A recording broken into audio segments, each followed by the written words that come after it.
আমাদের মারধর আর টর্চার করছে আর বলতেছে তোমার বাবাকে ফোন দাও, তোমার মাকে ফোন দাও, তোমার ভাইকে ফোন দাও, তোমার আত্মীয় ফোন দাও, বউকে ফোন দাও, টাকা আন। আমি ভাই কিসের টাকা পাবেন আমাদের কাছ থেকে? আমাদের তো টাকা তো কিসের টাকা? তোর লোকে টাকা নিছে। আমি ভাই আমার সামনে দুজন ব্যক্তি দেখতে পাচ্ছেন, এই যে ভাই আর আপনার হীরা ভাই। 55 দিন তারা জেলে ছিল। আজকে তাদের মুখ থেকে আমরা শুনবো যে এই ভালো মানুষগুলি কিভাবে জেলে গেছে, কিভাবে তারা জিম্বি হয়েছে এবং কিডন্যাপ হয়েছে। কিডন্যাপের ফুল গল্পটা আমি ভাই আপনার মুখে থেকে শুনতে চাই। প্রথমে কি হয়েছিল আপনার? ভাই আমরা তো গেছিলাম একটা কোম্পানি নিয়ে জায়গা দেখাইতে গেছিলাম। জায়গা দেখানোর পরে কয়েকটা লোক আমাদেরকে অনেক ফলো করতেছিল। আমরা অবশ্য টের পাই নাই। তা সেই বলতেছে ভাই এই কোম্পানিতে আমরা জায়গা দেখাইছেন, আমাদের কিছু জায়গা আছে, তা আপনারা আমাদের কিছু জায়গা দেখাই দেন।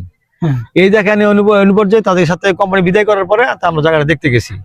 দেখতে যাওয়ার পরে বাস আমাদের সামান্য কিছু আপন টাপন করার পরে একটা ঘরে প্রথমে বন্দি করা হয়েছে।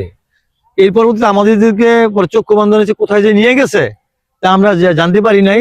কিন্তু ওই ঘরে যে বন্দি করার পরে আমাদেরকে মনে করেন সে একটা মসজিদের হুজুর বা আমি তো তাকে নিয়ে গেছি, সে তো কিছু জানি না। যা আমি আমার কোম্পানির সাথে, সে আমার সাথে গেছে, আমি চলেন ভাই কোম্পানি জায়গা দেখে দিয়েছি, পরে মসজিদে নামাজ পড়েন। সে এক হিসেবে নির্দোষ। তা আমাকে নেওয়ার পরে আমাকে বলতেছে তো মোবাইল দে। তা মোবাইলটা ভাই দিয়ে দিলাম। দিয়ে দেওয়ার পরে কয় তোর মোবাইল দে। হ্যাঁ ওর মোবাইল দিয়ে দিল। মোবাইল দিয়ে কেউ টাকা দে। কিসের টাকা?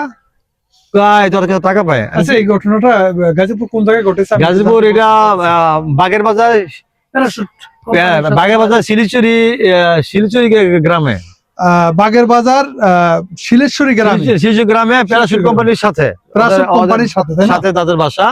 ওই জায়গা থেকে মনে করেন আমাদের প্রায় বিগত 11টা থেকে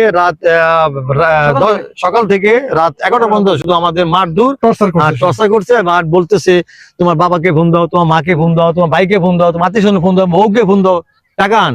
আমি ভাই কিসের টাকা পাবেন আমাদের কাছ থেকে? আমাদের তো টাকা তো কিসের টাকা? তোর লোকে টাকা নিছে। আমি ভাই আমার লোকে টাকা নিয়ে থেকে কোন লোক? ওই লোককে আপনার বলেন, আমি কেন টাকা দিব? এর প্রেক্ষিতে অনেক মারধর করছে ভাই। 2টা ঘন্টা ভাই বাথরুমে আমার 2টা মানুষটিকে আটকে রাখছে ভাই, বাথরুমে পানি খা। এমন নিজে তো হয়েছি ভাই, শুধু মার ডাক সারা, আমার কোথা সারা আমার বাঁচানোর মতন কেউ লাগ না ভাই। হ্যাঁ এই দিকটা মারে, হ্যাঁ এই দিকটা মারে, হ্যাঁ দিকটা মারে, শুধু টাকা দে আর টাকা দে ভাই, টাকায় দুর্নীতি সব। আসলে আমি মাঝখানে একটু কথা বলতে চাই। এটা হলো স্বাধীন দেশ, আর স্বাধীন দেশের বহুমূল্য আমরা টিকিয়ে রাখতে পারি কিনা আমরা জানি না। তবে একটা কথা বলতে চাই, আমাদের দেশে প্রশাসন বলেন, যে জায়গায় বলেন, সবকিছু বর্তমানে সচর, যেটাকে আমরা বলি তথ্য প্রযুক্তি আমাদের দেশে এতটাই এসেছে, তার মাঝখানে এত বড় একটা জঘন্যতম কাজ, টর্চারিং করা, মানুষকে জিম্বি করা, কিডন্যাপ করা, তার মুখে থেকে তো আপনারা শুনলেন।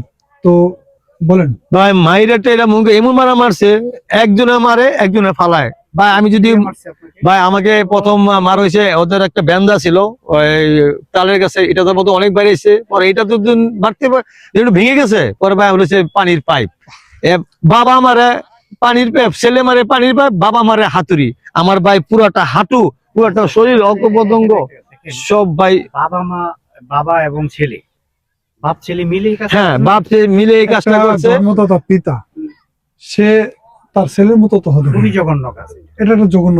মোবারক নামে একটা লোক, মোবারক। আচ্ছা, ওনার নাম মোবারক। মোবারক নামে ছেলেটা না? না, ওরা হচ্ছে দুজন, আর বাবার নাম হচ্ছে মোবারক, ছেলের নাম হচ্ছে জুয়েল। তা আমরা শুধু বলছি ভাই আমাকে মেরেন না ভাই। আমি আপনাদের কাছে বিনীতভাবে একটু অনুরোধ করতেছি, যারা এই ভিডিওটা দেখতেছেন অবশ্যই একটু শেয়ার করে দিবেন। আর অবশ্যই আমি জানি এখানে আমার লক্ষ লক্ষ অডিয়েন্স, আমার লক্ষ লক্ষ ভিউয়ার্স এই ভিডিওটা দেখবেন। অবশ্যই যদি প্রশাসনিক কোনো ভাই থেকে থাকেন, আমি সুদৃষ্টি নজর জানাচ্ছি তাদেরকে যে আমার ভিডিওটা দেখবেন একটু। ভাই আমাদের সম্পূর্ণ নির্দোষ, আমাদের সম্পূর্ণ 2টা ভাই আমরা নির্দোষ। আমাদেরকে মারধর করে পরে রাত 12টার দিকে আমাদেরকে থানায় হ্যান্ডওভার করে, মিথ্যা অপবাদ মিথ্যাই দিয়ে আমাদেরকে মারধর করে, মিথ্যা থানায় আমাদেরকে হাজির করে, টাকা পয়সা দিয়ে ওরা একটা মামলা তৈরি করে ভাই। আজকে 55 দিন আমরা 2টা ভাই, আরেকজন আমার সাথে জড়িত আছে, সে নির্দোষ, সেও এখনো জেলে আছে। সে নিরুপায় একটা কৃষক, সেও যে জেল কাটতেছে। এখন আমরা তো জামিনে ছুটে আসছি ভাই, কিন্তু এমন যে নির্দোষ ব্যক্তিদের যেন আর কেউ ঘরানি না করা হয়, আর যে কেউ মার না খেতে হয়, কারণ মার বুক যেন খালি না হয় ভাই। মামলাটা দিয়েছিল, আমাদের মামলা দিয়ে দিছে ওরা, এখন তো দেখতেছে ওরা ফাইসা গেছে গা। অগদি মাইরা পারা ওরা ফাঁসে দেবে। এখন আমাদের 420 এমন একটা মামলা আমাদেরকে দিয়ে দিছে, 420 ধারায়, 506 ধারায়, এই ধারাতে আমাদের মামলা দিয়ে দিছে। জানতে পারি আর আমার আত্মসাতে মামলা দিছে। এতে তাদের উপায় ছিল না। এতো ওরাই চিন্তা করছে আজকে যদি এই মামলাটা যদি না দেই তাহলে ওরা আমাদেরকে ফাঁসাতে পারে, এই কারণে তারা আমাদের মামলা দিয়ে দিছে। এই জন্য ভাই আমরা খুবই ভাই কি করবো ভাই, আমরা তো ভাই আমরা এরকম সন্তান, আমরা এর মধ্যে সন্তান, আমরা আজকে আর অন্যায় না করো আজকে আমরা অপরাধী হয়ে গেলাম। আসলে আমি তার ভিতরে একটু কথা বলতে চাই যে এই যে মিথ্যে অপবাদ দেওয়া যে মামলাগুলি আমাদের দেশে অহরহ ঘটতেছে, কিন্তু আসলে আইনি বেড়াজালের কারণে এই মামলাগুলি নিষ্পত্তি হচ্ছে না। আসলে এটা সঠিক জায়গাটা উন্মোচন করাটা আমাদের আসলে চ্যালেঞ্জিং হয়ে দাঁড়িয়ে যায়। যেমন আজকে হীরাভাইয়ের সাথে আমার একজন ফরিদ ভাই। মসজিদের ইমাম ফরিদ ভাই আজকে 55 দিন তারা জেল খেটে আসছে। তো এই যে ভাইগুলি আসলে নিরপরাধী যে জেল খেটে আসছে, এটার দায়ভার কে নিবে? সরকার নিবে, না প্রশাসন নিবে, না আমাদের দেশের জনগণ নিবে? কে নিবে আপনি বলেন?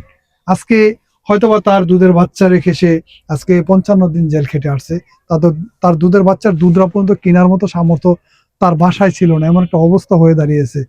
তো আমি সকলের দৃষ্টি আকর্ষণ করছি, আপনারা ভিডিওটা দেখবেন, একটু শেয়ার করে দিবেন। মাঝখান দিয়ে আরেকটা কথা বলতে চাই, দেখেন এই আজকে নির্দোষ জেলখানা থেকে আমার সবচেয়ে বড় আমার চাকরিটা হারাইছি, আমার ব্যবসা করতাম, ছোটখাটো ব্যবসাও হারাইছি। এখন আমি বেকারের মতন শুধু ঘুরতেছি ভাই, আজকে এই কয়েকটা দিনের ব্যবধানে আজকে আমার পরিস্থিতি এমন হয়ে গেছে গা, নিজেও খাইতে পারি না, বাচ্চাদেরকেও খাওয়াতে পারি না। আমি আবারও বলছি, জায়গাটা হলো বাগের বাজার, আপনারা একটু সচেতন থাকবেন।